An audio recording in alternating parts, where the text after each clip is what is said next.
بيبقى محلاي، فلما انت تحطيه في الصلصة بيديك طعم تاني خالص يعني، بتفرق بجد يعني.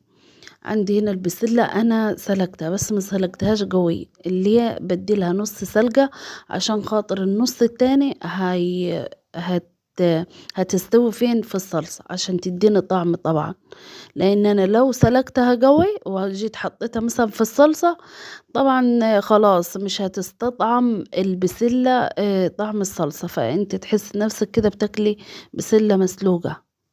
في ناس برضو بتحطها نية على طول في الصلصة برضو بتبقى حلوة بس بتاخد وقت. عندي هنا أنا بقطع البصلة بالمبشرة وأحطها على النار. هنا الفرخة ما شاء الله اللهم بارك استوت طبعا، وهطلعها زي كده. بصي هي وسخنة، أي فراخ عندك أو أي حاجة هي وسخنة ترش عليها التوابل. ليه؟ لأن أول ما ترش عليها التوابل هتشربها